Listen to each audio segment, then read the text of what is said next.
সাব্বাহাদার cafe তওবা বর লুব্বে দিল আদম কে গুনাহ মাসিয়তরা খন্দামি আয়াত বর ইস্তিগফার মা জूश में आ जू दरिया रहम का जूश में आ जू दरिया रहम का गब्र सद सालाहु फाखर औलिया गब्र सद सालाहु फाखर औलिया কবি কত আক্ষেপের সাথে বলেন, এ পৃথিবীর জমিনের আল্লাহর পাপিষ্ঠ বান্দা এবং বান্দিরা, তোমার বয়স যদি আমার আল্লাহ 60 এবং 70 বছর আল্লাহ দান কইরা থাকেন, ওই মুহূর্তে যদি তোমাদের মুখের দাড়ি সাদা হয়ে যায় আর মাথার চুলগুলা যদি সাদা হয়ে যায়, আল্লাহর বান্দা বলেন তামাম জিন্দেগির গুনাহ নিয়া আল্লাহর দরবারে একবার হাজিরা দিয়া বলবা, ওগো রব্বুল আলামিন 60 এবং 70 বছর গুনাহ করেছি, অন্যায় করেছি, আল্লাহ সব গুনাহ নিয়া সব অন্যায় নিয়া আল্লাহ তোমার কুদরতি পায়ে এই মুহূর্তে আমি হাজিরা দিয়া দিলাম। রব্বুল আলামিন বলেন তোমার 60 বছরের গুনাহ নিয়া যেই মুহূর্তে আমি আল্লাহর দরবারে একটা সেজদা দিয়া 60 বছরের গুনাহটাকে স্বীকারোক্তি দিয়া একবার তুমি যখন তওবা করবা, মাফ চাইবা, আমি আল্লাহ তোমার 60 বছরের গুনাহ ওই মুহূর্তে মাফির ঘোষণা করে দিলাম। আলহামদুলিল্লাহি নাহমাদুহু ওয়া নাস্তাঈনুহু ওয়া নাস্তাগফিরুহু ওয়া নু'মিনু বিহি ওয়া নাতাওয়াক্কালু আলাইহি ওয়া নাউযু বিল্লাহি মিন শুরুরি আনফুসিনা ওয়া মিন সাইয়্যিআতি আ'মালিনা। من يهده الله فلا مضل له ومن يضلله فلا هادي له ونشهد أن لا إله إلا الله وحده لا شريك له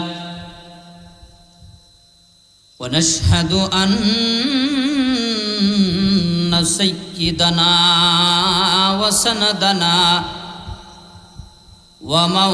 ومولانا محمدا عبده ورسوله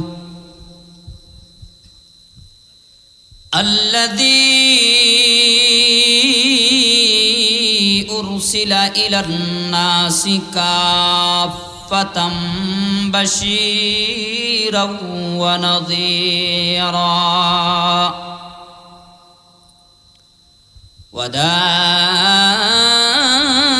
وداعيا إلى الله بإذنه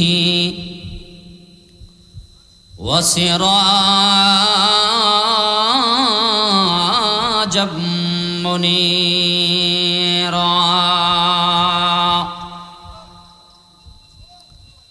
أما بعد فقد قال الله تبارك وتعالى في كلامه المجيد وفي فرقانه الحميد.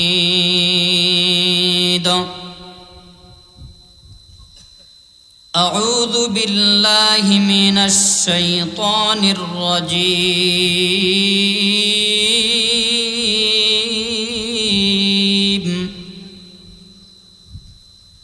بسم الله الرحمن الرحيم.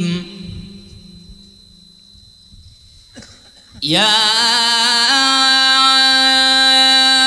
أيها الذين آمنوا توبوا إلى الله توبة نصوحا عسى ربكم أن يكفر عنكم سيئاتكم ويدخلكم جنات تجري من تحتها الأنهار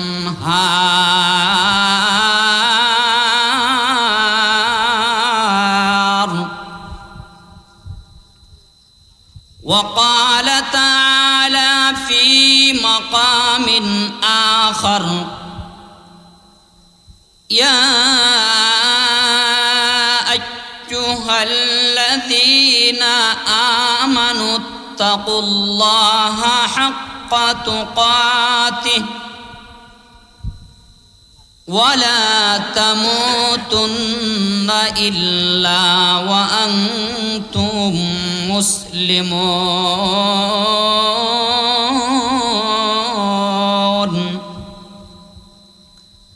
بارك الله لنا ولكم في القرآن العظيم ونفعنا وإياكم بالآيات والذكر الحكيم درود شريف পড়েন সাল্লাল্লাহু আলা সাইয়্যিদিনা ওয়া মাওলানা মুহাম্মদ ওয়া আলা আলিহি ওয়া আসহাবিহি ওয়া সাল্লাম লা ইলাহা সবাই আওয়াজ দেওয়া লাগবে আওয়াজ আছে সবার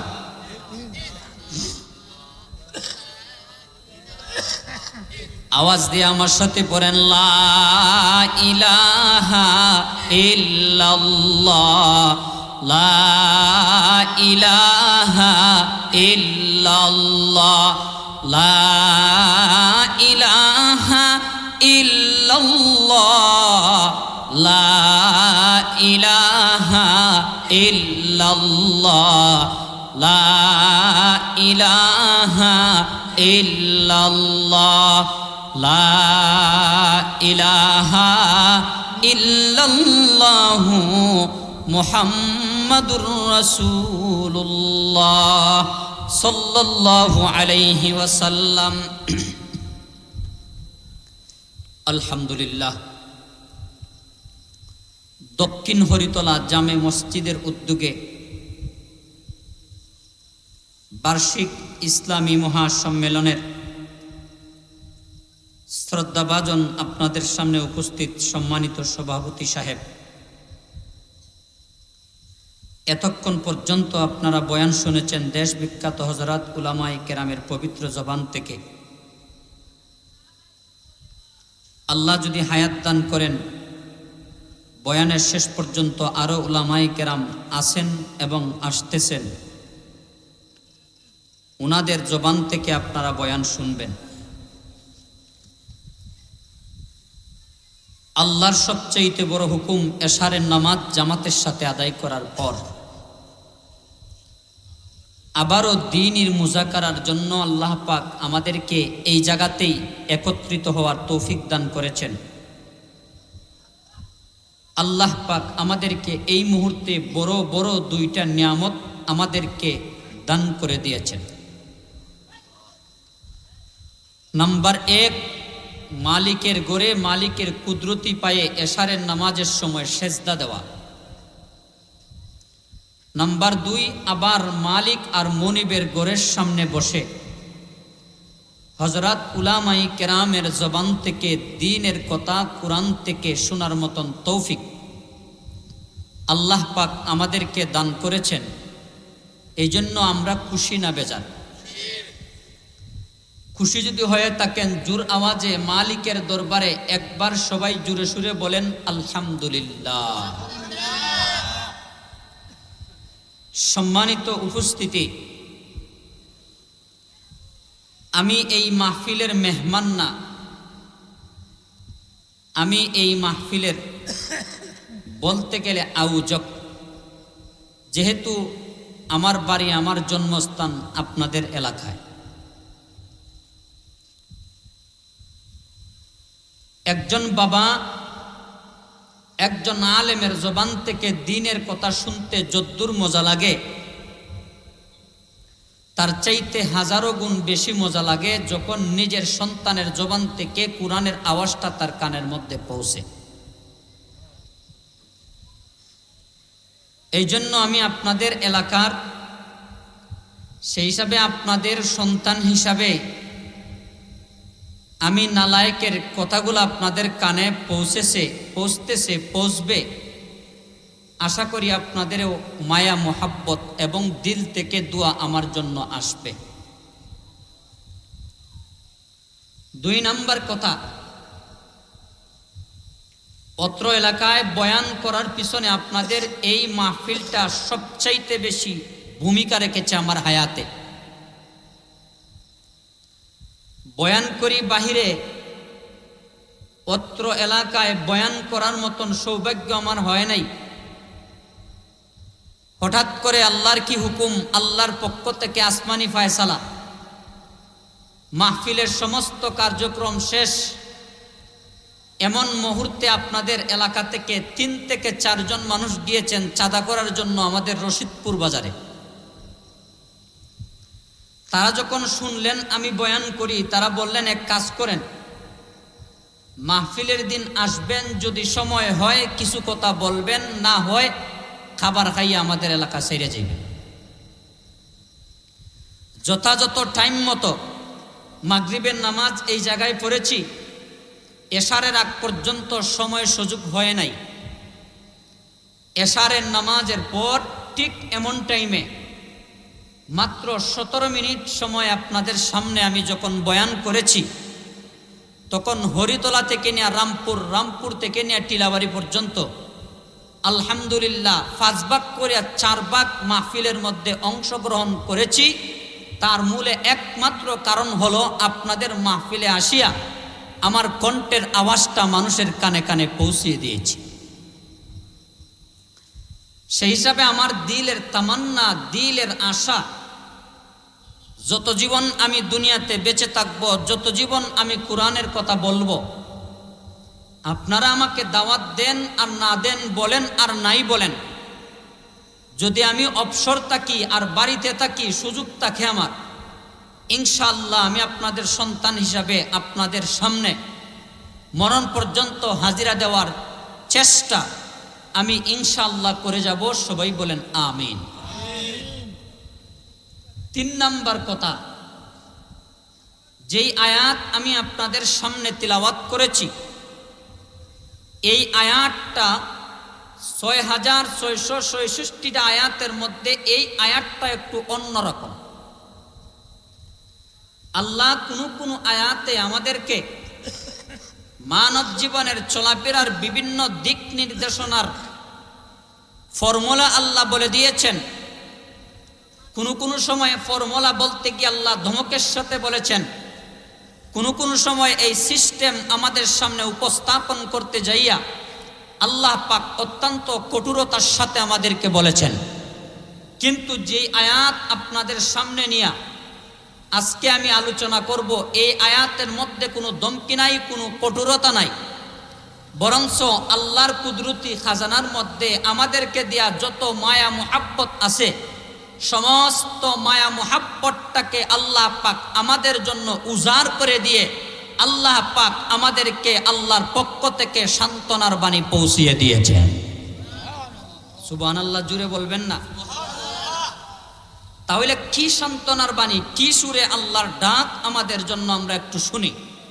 আল্লাহ পাক বলেন, ইয়া আইয়ুহাল্লাযীনা আমানু তুবু ইলাল্লাহি তাওবাতান নাসুহা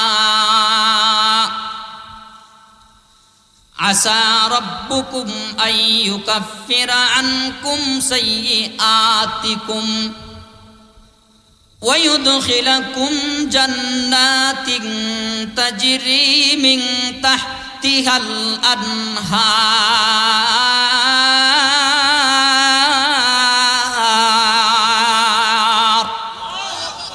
আল্লাহ পাক বলেন, ইয়া আইয়ুহাল্লাযীনা আমানু, খুব খেয়াল করে কথাগুলো বুঝবেন।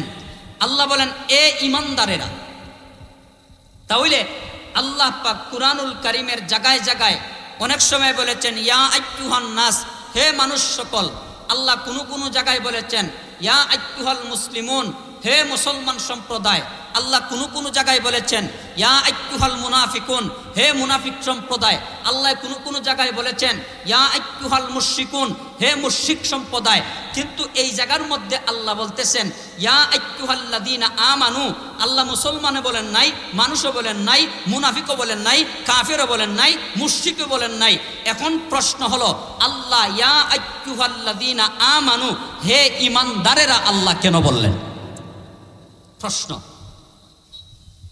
কুরআনুল কারীমের তাফসীর কোন সময় আয়াত দ্বারা হয়, কোন সময় কুরআনুল কারীমের তাফসীর হাদিস দ্বারাও হয়।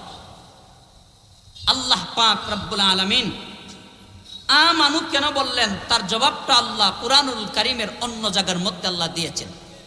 জবাবটা কি? আল্লাহু ওয়ালিয়্যুল্লাযীনা আমানু। আল্লাহ বলেন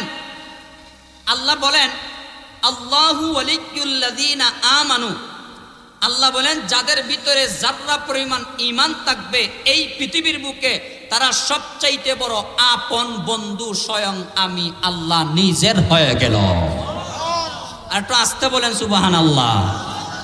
আচ্ছা, এই সামিয়ানার ভিতরে কমাস কম জানা আছেন, বাহিরে জানা আছেন বলতে পারি না, আমাদের প্রত্যেকের ভিতরে ঈমান আছে নি না নাই? সবাই বলেন আছে নি না নাই? তাহলে এই আয়াত এবং এই আয়াতের অন্যত্র তাফসীর দ্বারা বোঝা যায় আমরা আল্লাহর সবচাইতে বড় আপন বন্ধু। এখন চিন্তা করেন, একটা মানুষ যদি আরেকটা মানুষের সাথে অপরাধ করে, দুষ করে, লাগাবাজা করে, এই পয়েন্টের যে চায়ের দোকান আছে ওই জায়গাতে যাইয়ে যদি আরেকজন কয় আব্দুল করিম তোমার সাথে ভুল করেছে, অন্যায় করেছে, তোমার হায়াতের সবচাইতে বড় শত্রু সে, এমন কথা বলার পর সে যদি বলে জি না আপনি ভুল বলতেছেন, সে আমার হায়াতের, আমার জিন্দিগির সবচাইতে বড় বন্ধু, আপনারা বলেন তো দেখি, তাহলে বন্ধু যে স্বীকার করলো একই তার উপরে আর কোনো ধরনের কোনো আক্রোশ মিটাইতে পারবে?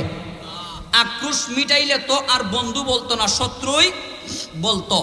আমরা প্রত্যেকটা কদমে কদমে গুনাহ করি, কিন্তু গুনাহ করার পরেও আল্লাহ পাক বলতেছেন এ ফেরেশতার দল, যাদের ভিতরে যাররা পরিমাণ ঈমান নামক দৌলত আমি আল্লাহ দান করেছি, হে ফেরেশতার দল, তারা আমার দুশমন নয়, তারা আমার শত্রু নয়, তারা আমার অবাধ্য নয়, তারা আমার নালায়েক নয়, তারা ফাসিক নয়, তারা ফুজ্জার নয়, তারা পৃথিবীর অন্যান্য মানুষের মতন নয়, তারা আলাদাভাবে আমি স্বয়ং আল্লাহর বন্ধু আমার কাছে হয়ে গেছে। তাহলে আল্লাহ যেহেতু বন্ধু বলছেন, সুতরাং বোঝা যা গেল আল্লাহ আমাদেরকে কিছু দান করবেন এবং কিভাবে নিরেট খালিসভাবে আমরা আল্লাহর বন্ধু হয়ে যেতে পারি এর কিছু ফর্মুলা আল্লাহ পাক আয়াতের 2 নম্বর অংশ থেকে আল্লাহ পাক বর্ণনা করেছেন। আল্লাহ বলেন ইয়া আইয়ুহাল্লাযীনা আমানু তুবু ইলাল্লাহি তাওবাতান নাসুহা। আল্লাহ বলেন আমি আল্লাহ বন্ধু স্বীকৃতি দেওয়ার পরেও তুমি মানতেছো না, তুমি দৌড়াদৌড়ি করো, ঠিকমতো মসজিদে নামাজে আসো না, ঠিকমতো আমি আল্লাহর কাছে চাও না, ঠিকমতো আখেরি নবী তাজদারে মদিনা সরকারে দো আলম সাল্লাল্লাহু আলাইহি সাল্লাতু ওয়াস সালামের সুন্নত মতো চলো না। আল্লাহ বলেন বান্দা আমি বুঝতে পেরেছি তুমি যে পাহাড় পরিমাণ গুনাহ করো, এই গুনার ভয় তোমার ভিতরে ঢুকে গেছে, তুমি মনে করতেছো আমি আল্লাহ মাফ করব না, আমি আল্লাহ আযাব আর গজব দিয়ে তোমাকে ধ্বংস করে দিব। আল্লাহ বলেন বান্দা এমন মনোভাব যদি তোমার ভিতরে পয়দা হয়ে থাকে, আমি আল্লাহ তোমার ভিতরে সান্ত্বনার বাণী পৌঁছিয়ে দিতেছি, তোমার গুনার পাহাড় আর গুনার সমুদ্র যত বড়ই হয় না কেন, আমি আল্লাহর পক্ষ থেকে তোমার জন্য মাগফিরাত আর ক্ষমার সাগর আর ক্ষমার পাহাড় তার চাইতে বহু গুণে বড় হয়ে যাবে। আচ্ছা, যদি গুনার পাহাড়ের চাইতে আল্লাহর মাগফিরাতের সাগর আর পাহাড় বড় হয়, তাহলে আমাদের কোনো চিন্তা আছে আল্লাহর কাছে চাইতে? আচ্ছা, আমরা যে সকালবেলা পূর্ব দিকে পাহাড়ে যাই, কি জন্য যাই? পেটের ফিকিরে, বাচ্চার পেটের ফিকিরে, বিবি বাচ্চার কাপড়ের ফিকিরে। আচ্ছা আপনারা বলেন, যদি আমরা সকালবেলা পূর্ব দিকে পাহাড়ে যাই, যাই না, যারা দিন মজুর, প্রত্যেক দিন দিনে আনি দিনে খাই, তাহলে বলেন যদি একদিন 2 দিন যদি আমরা কাজের কর্মের মধ্যে না যাই, আপনারা বলেন গড়ে খাবার আসবেনি? আসবে না তো?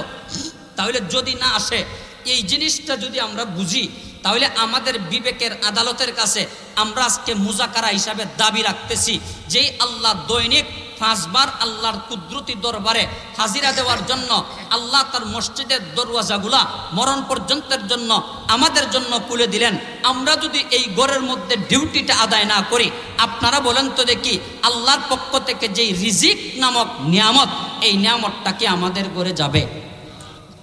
कीमते हर चीज रादानी के चीज, कीमते हर चीज रादानी के चीज, कीमते खुद राना दानी अहमकीस, दानी तू खा सियते हर जौहरे, दानी तू खा सियते हर जौहरे, दर बयाने जौहरे खुद चौहरे, चंदे खानी हिकमते यूनानिया, चंदे खानी हिकमते यूनानिया, हिकमते ईमानियारा हम बखा। बोलें अल्लाहु अकबर।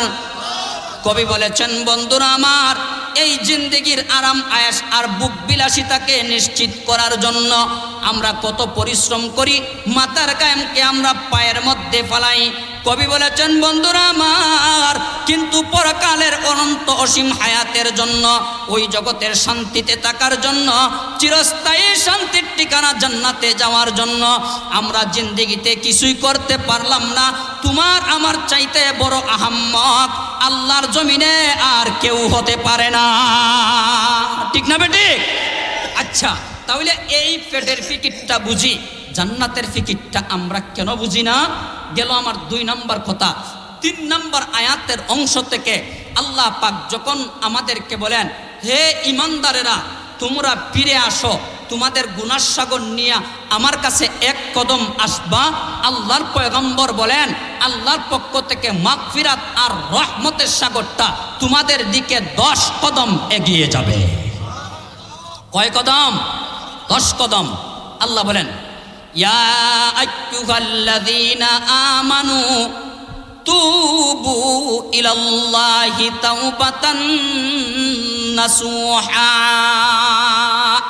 আল্লাহ বলেন, তোমরা যদি আমার কাছে ফিরে আসো, তওবা মানে কি? তা ফিরে আসা। পূর্বের জিন্দেগির সমস্ত গুনার বোঝা মাথায় নিয়া লজ্জিত হইয়া ভিখারির বেশে, ভিক্ষুকের বেশে, পাপিষ্ঠের বেশে আল্লাহর দরবারে ফিরে আসা। আল্লাহ বলেন, একটা মানুষের ঘরের মধ্যে যদি যাইয়া অপরাধ করে, একদিন অপরাধ করার পরে দ্বিতীয় দিন তার ঘরের মধ্যে যাইয়া কয়, ভাই মাফ করে দেন, আর অপরাধ করব না। দ্বিতীয় দিন যখন আবার ঘর থেকে বের হয়েছে, দ্বিতীয় দিন আবার তার কাছে রাস্তার মধ্যে আরেকটা অপরাধ করেছে। আবার রাতের বেলা গভীর অন্ধকারে তার ঘরের মধ্যে যাইয়া কয়, বাইরে 2 দিন পর্যন্ত যা ভুল করেছি, সব অন্যায় করেছি, আমাকে মাফ করে দে।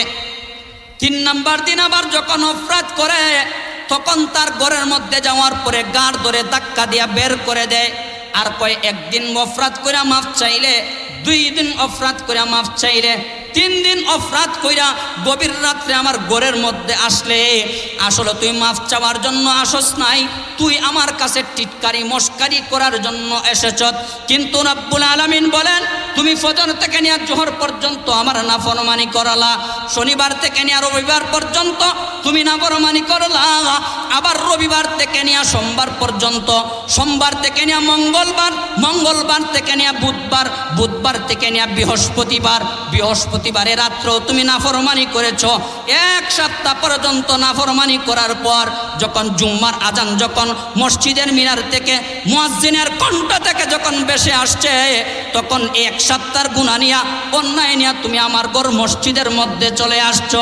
রব্বুল আলামিন বলেন, তোমাকে আমি গার ধরে ধাক্কা দিয়া আমার ঘর থেকে তোমাকে আমি বাহির করে দেই নাই, বরঞ্চ আমি আল্লাহ এলান করে দেই, এ ফেরেশতারা তোমরা তার চুপটার দিকে তাকিয়ে থাকো, তোমরা তার জবানটার দিকে তাকিয়ে থাকো। যখন এক সপ্তাহের গুনাহ নিয়া, এক সপ্তাহের অন্যায় নিয়া আমি আল্লাহর কুদরতি পায়ে সেজদা দিয়া যখন একবার তওবা করবে আর বলবে আল্লাহ এক সপ্তাহ পর্যন্ত যা করেছি সব গুনাহ করেছি, সব অন্যায় করেছি, আল্লাহ মেহেরবানি করে মাফ করে দাও। রব্বুল আলামিন বলেন এক সপ্তাহের গুনাহ নিয়া শুক্রবারে যেই ব্যক্তি আমি আল্লাহর দরবারে কুদরতি পায়ে কায়েমুন বাক্যে দুই চোখ দিয়া পানি চাইরা যেই ব্যক্তি মাফ চাইবে আমি আল্লাহ এক সপ্তাহের গুনাহ ওই মুহূর্তেই তাকে মাফ করে দিলাম। আর একটু জোরে বলেন না সুবহানাল্লাহ। সাব্বাহাদার কাফে তওবা বড় লুব্বে দিল আদম কে গুনাহ মাসিয়তরা খন্দামি আয়াত বর ইস্তিগফার মা জूश में आ जू दरिया रहम का, जूश में आ जू दरिया रहम का, गब्र सद सालाहु फाखर औलिया, गब्र सद सालाहु फाखर औलिया। কবি কত আক্ষেপের সাথে বলেন, এ পৃথিবীর জমিনের আল্লাহর পাপিষ্ঠ বান্দা এবং বান্দিরা, তোমার বয়স যদি আমার আল্লাহ 60 এবং 70 বছর আল্লাহ দান কইরা থাকেন, ওই মুহূর্তে যদি তোমাদের মুখের দাড়ি সাদা হয়ে যায় আর মাথার চুলগুলা যদি সাদা হয়ে যায়, আল্লাহর বান্দা বলেন তামাম জিন্দেগির গুনাহ নিয়া আল্লাহর দরবারে একবার হাজিরা দিয়া বলবা, ওগো রব্বুল আলামিন 60 এবং 70 বছর গুনাহ করেছি, অন্যায় করেছি, আল্লাহ সব গুনাহ নিয়া, সব অন্যায় নিয়া আল্লাহ তোমার কুদরতি পায়ে এই মুহূর্তে আমি হাজিরা দিয়া দিলাম। রব্বুল আলামিন বলেন তোমার 60 বছরের গুনাহ নিয়া যেই মুহূর্তে আমি আল্লাহর দরবারে একটা সেজদা দিয়া 60 বছরের গুনাহটাকে স্বীকারোক্তি দিয়া একবার তুমি যখন তওবা করবা, মাফ চাইবা, আমি আল্লাহ তোমার 60 বছরের গুনাহ ওই মুহূর্তে মাফির ঘোষণা করে দিলাম। তাহলে এমন দয়ার আল্লাহু আকবার, এমন দয়া আল্লাহর পক্ষ থেকে দ্বিতীয় কেউ পৃথিবীতে দেখাতে পারে? তাহলে আমাদের যদি গুনাহ হয়ে যায়, গুনার পাল্লা যদি বাড়ি হয়ে যায়, পেরেশান হয়ে নিরাশ হয়ে আমরা কেন আল্লাহর কুদরতি দরবার আমরা ত্যাগ করব? আল্লাহ পাক এক নম্বরে যদি আমরা আল্লাহর দরবারে ফিরে যাই, আল্লাহ এক নম্বরে পুরস্কার দেন, আসা রব্বুকুম আইয়ুকাফিরা আনকুম সাইয়্যাতিকুম। আল্লাহ বলেন আমি এক নম্বরে আল্লাহর দরবারে তওবা করার কারণে এক নম্বরে পুরস্কার দান করলাম, তোমাদেরকে বিনা হিসাবে আমি আল্লাহ মাফ করিয়া তোমাদেরকে সদ্য ভূমিষ্ঠ সন্তানের মতন ফাকসাব বানাইয়া দিলাম। আর তো আস্তে কোন সুবহানাল্লাহ, আরো জোরে বলেন। তাহলে এক নম্বরে আল্লাহ মাফ করলেন, খেয়াল করবেন। আচ্ছা আমি আপনাদেরকে জিজ্ঞাসা করি, মনে করেন আল্লাহ মাফ করে দিয়েছেন, আমি মাসুম, আপনারা মাসুম, কোনো গুনাহ নাই, আপনারা বলেন আমি কি জান্নাতে যাইতে পারবো? সম্ভব না, কারণ সওয়াব লাগবে। লাগবে কি লাগবে না? পকেটের মধ্যে কোনো টাকা নাই, মার্কেটে গেলে কোনো কিছু পাওয়া যাবে? কোনো কিছু পাওয়া যাবে না। ঠিক তেমনিভাবে জান্নাতে যাইব, গুনাহ নাই, জান্নাত অর্জন করার মতন মুদ্রা যদি আমাদের কাছে না থাকে তাহলে জান্নাত পাওয়ার সম্ভাবনা নাই। তাহলে আল্লাহ এক নম্বরে মাফ করলেন, এক নম্বরে কি করলেন? মাফ করলেন। এখন কথা হলো জান্নাতে তো আমাদের যাওয়া লাগবে, লাগবে কি লাগবে না? আল্লাহ পাক জান্নাতে কিভাবে আমরা যাইব, আল্লাহ পাক সেই আশার বাণীটা আল্লাহ পাক আমাদের কাছে এই তিলাওয়াতকৃত আয়াতের 4 নম্বর অংশের মধ্যে আল্লাহ পাক বর্ণনা করেন। আসা রব্বুকুম আইয়ুকাফিরা আনকুম সাইয়্যাতিকুম। রব্বুল আলামিন বলেন এই 60 বছরের ভিতরে যেই পরিমাণ গুনাহ তোমরা আমি আল্লাহর দরবারে করলা, সমস্ত গুনাহগুলা আমি আল্লাহ গয়না গয়না আসমানের মধ্যে ফেরেশতাদের সামনে তোমাদের নামটাকে আমি আল্লাহ মাফির ঘোষণা লিখে দিলাম। সুবহানাল্লাহ বলেন। আল্লাহ বলেন বান্দারে এই মাফ করার পরে আমি আল্লাহ কান্ত হই নাই, তোমার হায়াতের মধ্যে যতগুলা গুনাহ আমি আল্লাহ মাফ করে দিলাম, এই প্রত্যেকটা গুনার স্থানের মধ্যে এক একটা নেকি দ্বারা আমি আল্লাহ তোমার আমলনামাকে ওই মুহূর্তে ভরপুর করে দিলাম। জোরে বলেন না সুবহানাল্লাহ। এক নাম্বার আল্লাহ মাফ করলেন, দুই নাম্বার বলেন তো কি, যা মাফ করলেন তার স্থলাভিষিক্ত আল্লাহ পাক আমাদের জন্য প্রত্যেকটা গুনার স্থলে নেকি দ্বারা আমলনামা ভরপুর করে দিলেন। আচ্ছা, এখন গুনাও মাফ হইল, নেকিও আসলো, এখন কাজটা কি? আল্লাহ বলেন ওয়ায়ুদখিলাকুম জান্নাতিন তাজরি মিন তাহতিহাল আনহার। আল্লাহ পাক রব্বুল আলামিন বলেন, এক নম্বরে তোমাদেরকে আমি মাফ করে দিলাম, দুই নম্বরে যা মাফ করলাম প্রত্যেকটা গুনার স্থানের মধ্যে নেকি দান করে দিলাম। আল্লাহ বলেন, বান্দারে ওই দিনে বা ওই রাত্রে তোমাদের যদি মৃত্যু হয়ে যায় তাহলে 3.5 হাত কবরে তোমাকে রাখার সাথে সাথে আমি আল্লাহর পক্ষ থেকে জান্নাতুল ফেরদাউসের সম্পর্ক আমি আল্লাহ তোমার কবরের সাথে ওই মুহূর্তে লাগায়া দিলাম।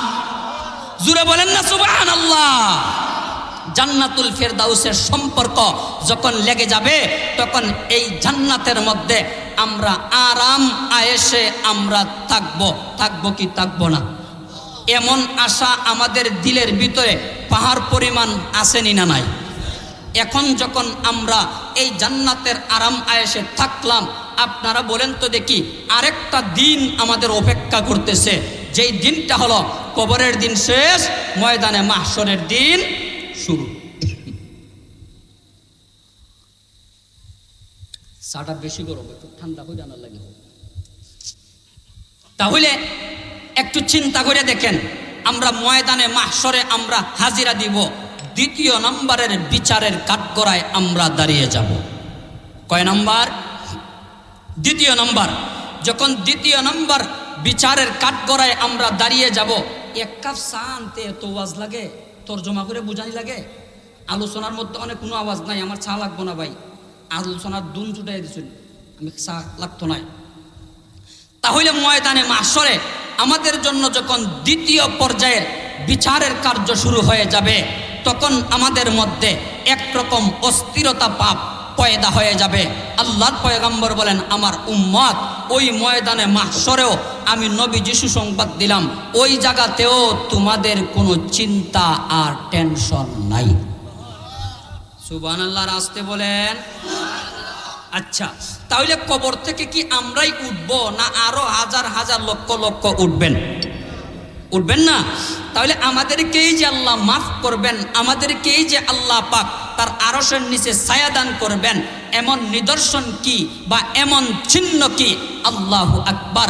বর্তমানে বাংলাদেশের মধ্যে আওয়ামী লীগ আছে, বিএনপি আছে, জাতীয় পার্টি আছে, খেলাফত আছে, জমিয়ত আছে, জাসদ আছে, বাসদ আছে, চরমুনাই আছে, কত শত রাজনৈতিক দল যে আছে তার সঠিক কোনো হিসাব আমাদের মধ্যে আছে?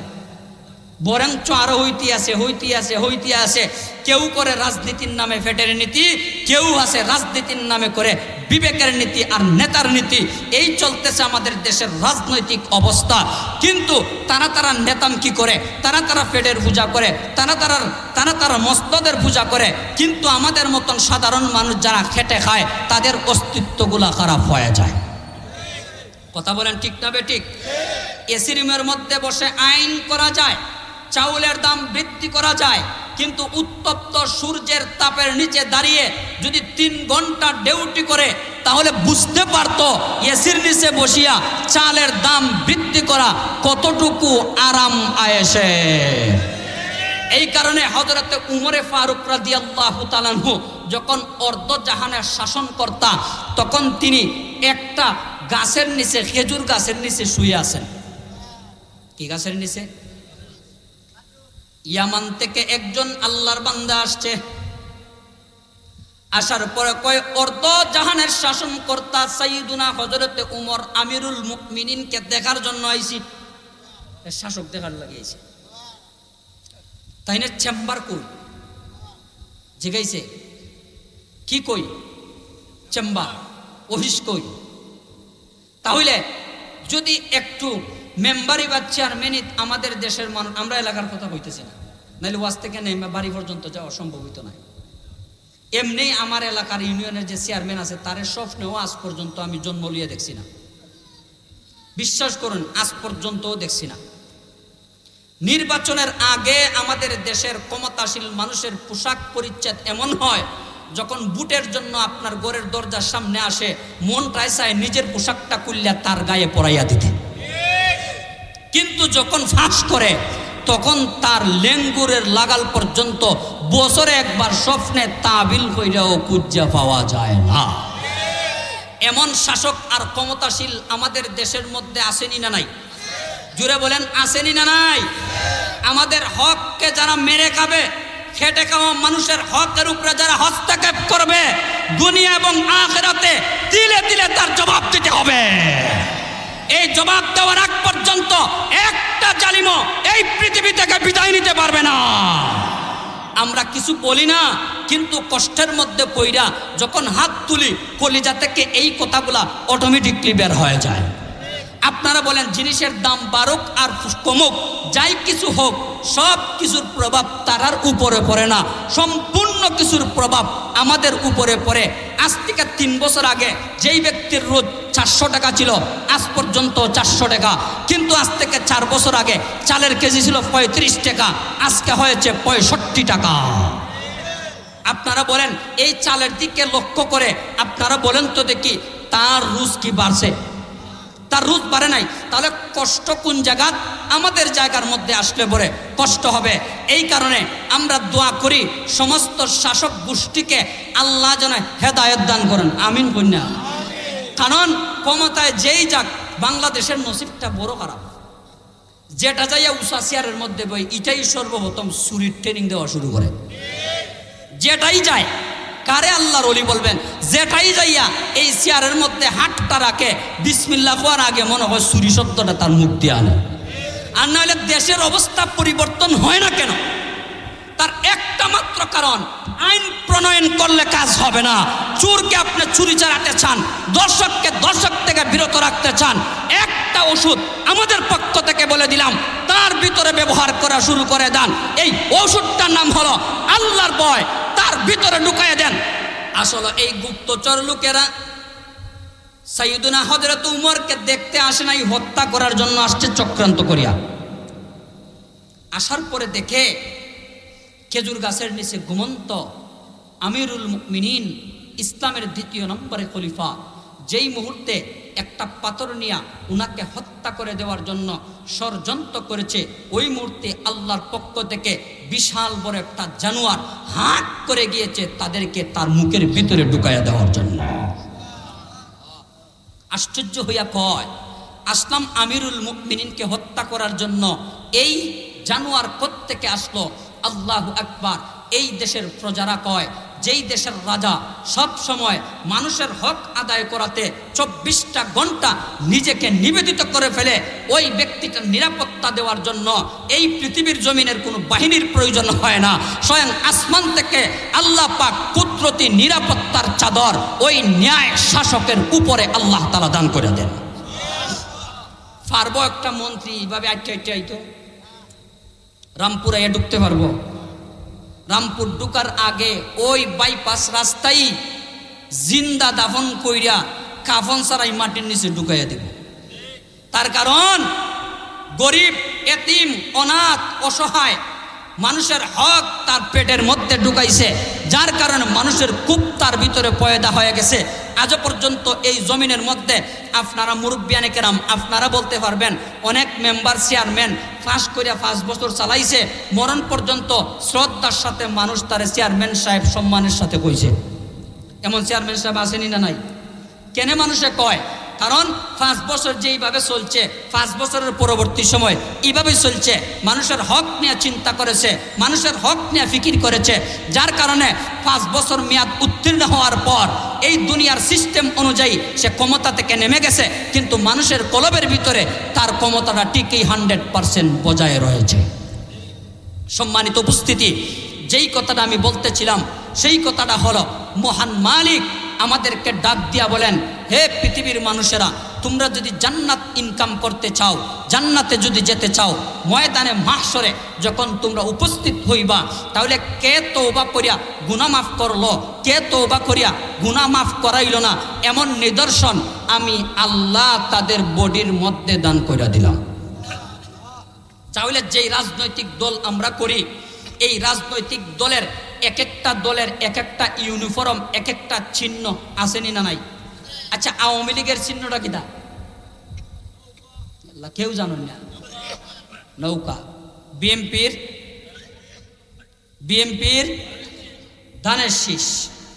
আচ্ছা, তাহলে এই দুইটা চিহ্ন দেখেই আমরা বুঝতে পারি ওই মানুষটা ওই দলের লোক।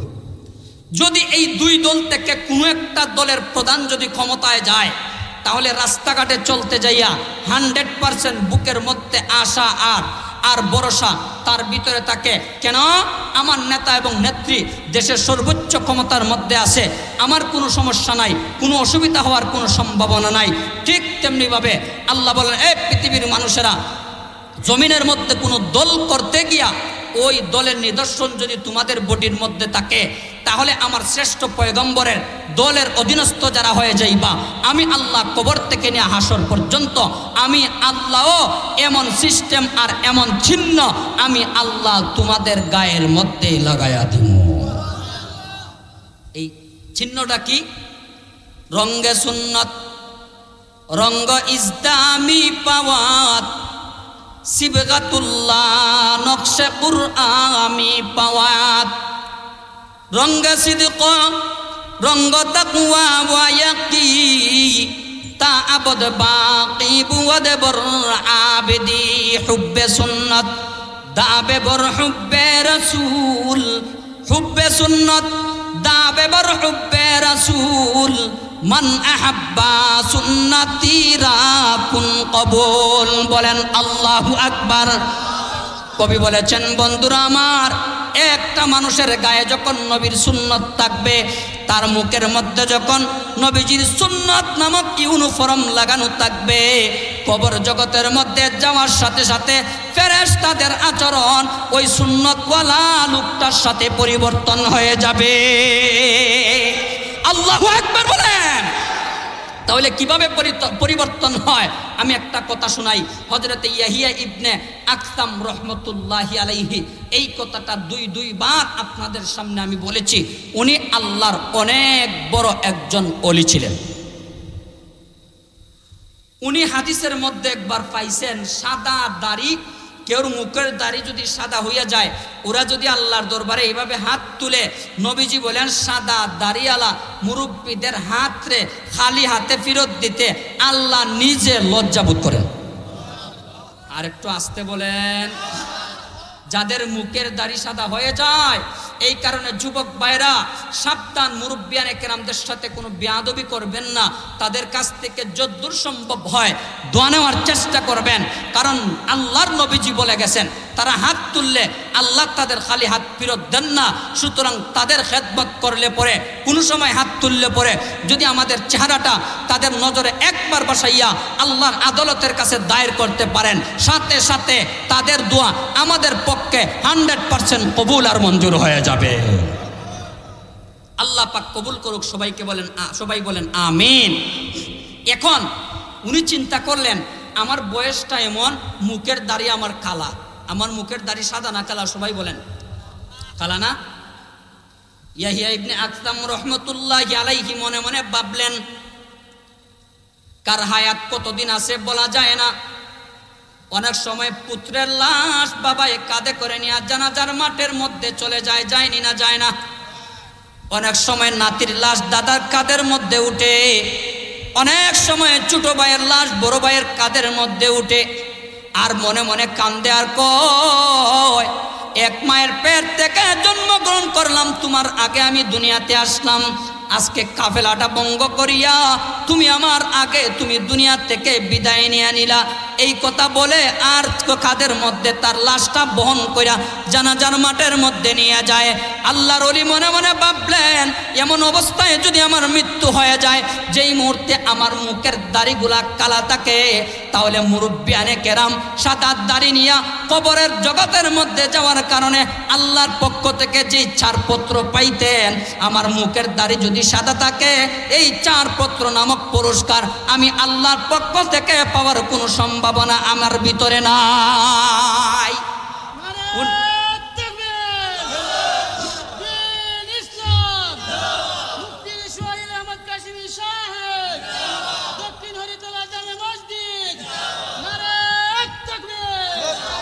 উনি মনে মনে ভাবলেন, তাহলে এক কাজ করি, দাড়ি কিভাবে ডুপ্লিকেট করা যায় সেই চিন্তা আমি করি। ডুপ্লিকেট মানে মুখের দাড়ি কালা, যদি আমার মৃত্যু হয়ে যায়, মুখের দাড়ি যদি সাদা হয়ে যায়, আল্লাহর পক্ষ থেকে ছাড় পাওয়ার সম্ভাবনা আমার ভিতরে আছে। এই কথা মনোভাব নিয়া উনি উনার ছেলে, সন্তান, আত্মীয় স্বজনরে কইল, কয়ে একটা ওসিয়ত শুনো, কার হায়াত কতদিন আছে বলা যায় না, আমার মুখের দাড়ি কালা থাকে, এমত অবস্থায় যদি আমার মৃত্যু এসে যায়, তাহলে তোমরা আমাকে গোসল দিয়া কবরস্থ করার আগে আগে মেডিসিন দিয়া, ঔষধ দিয়া আমার মুখের দাড়িগুলারে সাদা বানাইয়া 3.5 হাত বাটির মধ্যে তোমরা আমাকে শেষ ঘুম পড়াইয়া দিবা। আল্লাহু আকবার। আল্লাহর পক্ষ থেকে আসমানি ফয়সালা। এমন অবস্থায় মৃত্যুবরণ করলেন, যেই অবস্থায় উনের মুখের দাড়ি সাদা নয়, উনার মুখের দাড়ি কালা। যখন মৃত্যুবরণ করেছেন, আত্মীয় স্বজন সবাই মিলা একজন আরেকজনের জিগায়, আব্বার কোনো ওসিয়ত আসেননি, ঋণ আসেননি, কথা আসেননি। সবাই এক বাক্যে কয়, আব্বার একটা মাত্র ওসিয়ত আসিল, আব্বার মুখের দাড়িটা সাদা কইরা দেওয়া। এটা আবার কি ওসিয়ত? কইটা তোমাদের জানার দরকার নাই, আব্বা বলছেন এই কাজটা কইরা দিয়া দাও। শেষ গোসল পরাইয়া দিছেন, শেষ পোশাক সাদা কাপড় পরাইয়া দিছেন। যখন জানাজার নামাজ পড়াইবেন, এর আগ মুহূর্তে মেডিসিন দিয়া মুখের দাড়িটা সাদা কইরা, তবে সাদা কইরা জানাজার নামাজ পড়াইয়া শেষ ঘুম 3.5 হাত কবরের মধ্যে পড়াইয়া দিছেন। যখন পড়াইয়া দিছেন, তখন ফেরেশতারা আসছেন। কি জন্য? নাস্তা খাওয়াইবার জন্য না প্রশ্ন করার জন্য? আচ্ছা বলেন তো দেখি, আমরা কবরের বাড়িতে গেলে আমাদের জন্য কয়টা প্রশ্ন? আমার কথা আপনারা বুঝেননি। যারা দাঁড়াই আছেন কিচ্ছু করার নাই, আমরার জায়গা নাই। এখন জানারে কইম আজ্ঞা, এখন তারার কষ্ট হইব, জায়গা নাই সামনে। আপনারা না, আপনারা নাই, আল্লাহ আল্লাহ আল্লাহ, আপনারা না, একটু আজ্ঞান, একটু সামনের দিকে অগ্রসর হন। বস, আওয়াজ বন্ধ। এখন আর চাপানো যাবে না। যারা আসেন পারলে বার মসজিদের বারিন্দায় জায়গা থাকলে মসজিদের ভিতরে ঢুকেন, আর প্যান্ডেলের ভিতরে জায়গা নাই। আগামী বছর আমি আশা রাখমু এর চাইতে বড় প্যান্ডেল হইতো। কয়েকজনে কইলে ইনশাল্লাহ, ইনশাল্লাহ কইলে যদি আবার টাকা দেওয়া লাগে। আচ্ছা সবাই আমিন বলেন। আচ্ছা, এখন ফেরেশতারা যখন আসছেন প্রশ্ন করার জন্য, আসিয়া বলেন, মার রাব্বুকা ওয়া মা দীনুকা ওয়া মান হাদার রাজুলুল্লাযী বুইসা ফীকুম। 3টা প্রশ্ন। নাম্বার 1, তোমার রব কে? নাম্বার 2, তোমার ধর্ম কি? নাম্বার 3, ওই যে নুরানি চেহারাওয়ালা লোকটা দেখা যায়, উনি তোমার কি? প্রশ্ন তো সবার জন্য 3টা। কয়টা?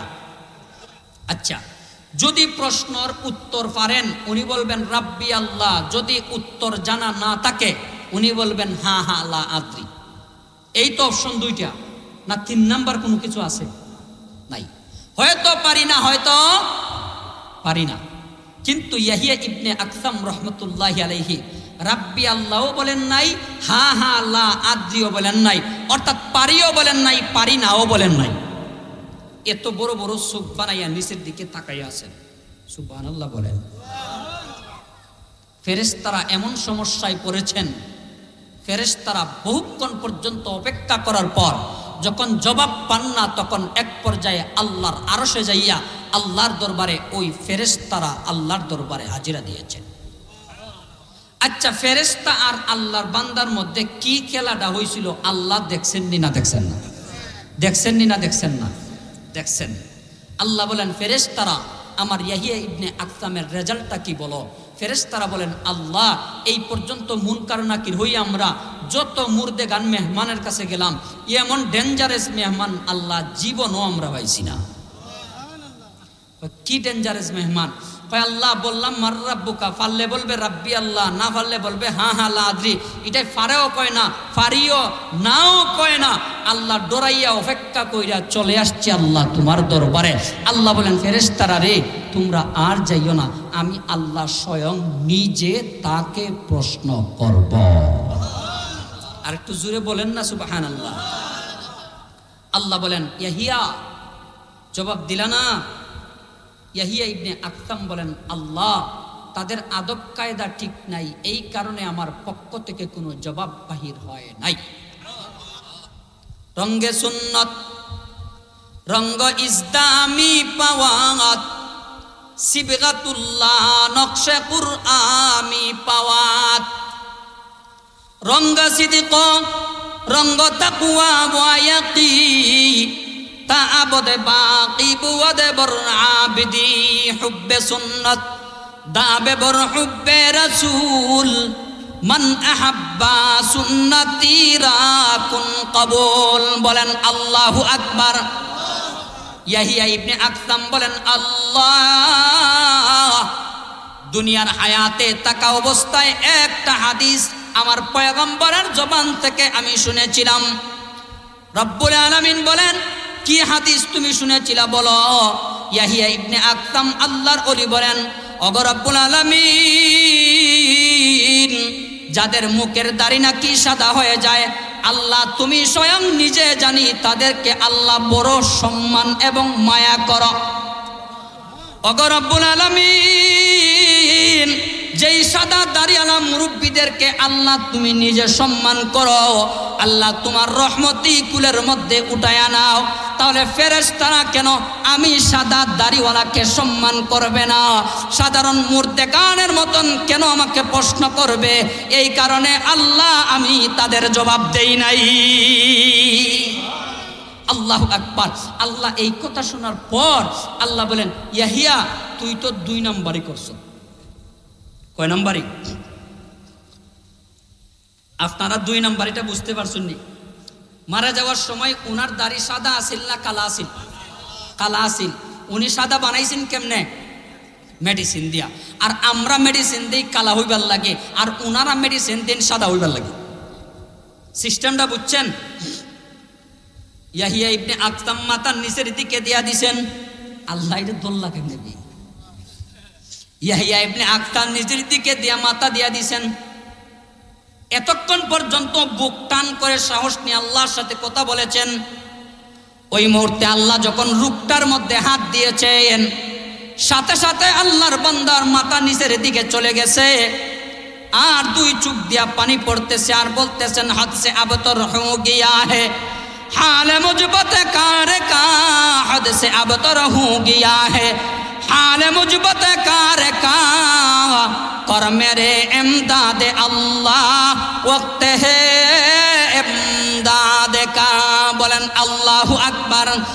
আল্লাহর ওলিরা যখন শেষ রাত্রে আল্লাহর দরবারে হাজিরা দেন, ওইভাবে কায় মনোবাক্যে আল্লাহর দরবারে এইভাবেই তারা কথা বলেন, ওগো দয়ার আল্লাহ, পৃথিবীর সমস্ত মানুষেরা ঘুমায়া গেছে, আর তোমার পাপিষ্ঠরা এই মুহূর্তে জাগ্রত আছে।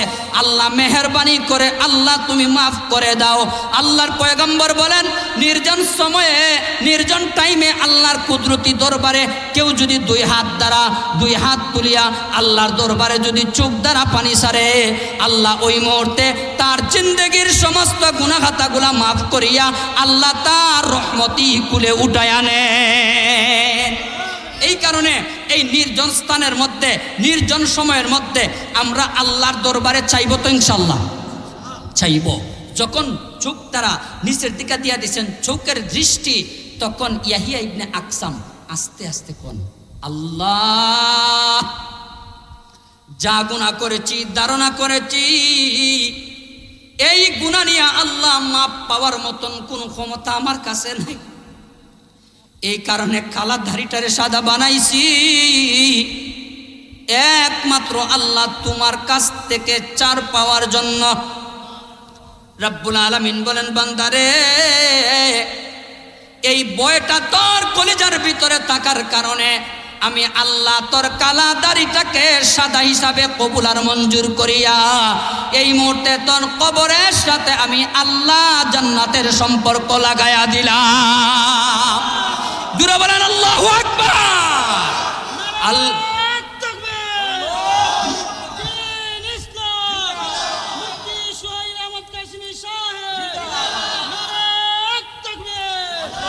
এই জন্যই আল্লাহ বলেন, ইয়া আইয়ুহাল্লাযীনা আমানু তুবু ইলাল্লাহি তাওবাতান নাসুহা আসা রাব্বুকুম আইয়ুকাফিরা আনকুম সাইয়্যাতিকুম ওয়া ইউদখিলাকুম জান্নাতিন তাজরি মিন তাহতিহাল আনহার। আল্লাহ বলেন, বান্দা তোমার জিন্দগির সমস্ত গুনাহ মাথার উপরে নিয়া আমি আল্লাহর কাছে ফিরে আসবা, আমি আল্লাহ 3টা পুরস্কার দান করব। জোরে বলেন কয়টা পুরস্কার? নাম্বার 1, আল্লাহ মাফ করে দিবেন। নাম্বার 2, আল্লাহ যা মাফ করবেন তার স্থলাভিষিক্ত প্রত্যেকটা গুনার স্থানে এক একটা নেকি দ্বারা আপনি আমার আমলনামা ভরপুর করে দিবেন। নাম্বার 3, ওই অবস্থায় মৃত্যুবরণ করলে আল্লাহ আমাদের কবরের সাথে জান্নাতের সম্পর্ক লাগায় দিবেন। বলেন আল্লাহু আকবার। আল্লাহ পাক আমাদেরকে যেন সাচ্চা দিলে, সঠিক দিলে, সঠিক নিয়তে, খুলুসিয়তের সাথে নিজের জিন্দেগির কৃতকর্মের গুনার উপরে লজ্জিত হইয়া আল্লাহর দরবারে তওবা করার মতন তৌফিক আল্লাহ যেন আমাদেরকে দান করেন। সবাই বলেন আমিন, আমিন। আপনি কই উঠছেন? আপনি বোন, মেহরবানি করে কেউ উঠবা না। আমারে সবাই শুনুন তো, না সিনার বাকি আছে? ওয়াজ ছাড়াও কয়েক হাজার বার চক্কর দেই বছরে এই রাস্তা দিয়া, না সিনার কথা না। এখন আমি আপনাদের সামনে একটা আবদার রাখমু। এই আবদারটা হইল আপনারার গড়, আল্লাহর গড় মসজিদকে দিয়া। আপনারা বলেন, আপনারার গড় দামি না আপনারার আল্লাহর গড় দামি? আমাদের গড় দামি না আমাদের মহান মালিকের গড় দামি? গড় দামি না? সুতরাং এই মালিকের গড়ের সাথে আমাদের প্রত্যেকের কলিজার সম্পর্ক, যদিও ঠিক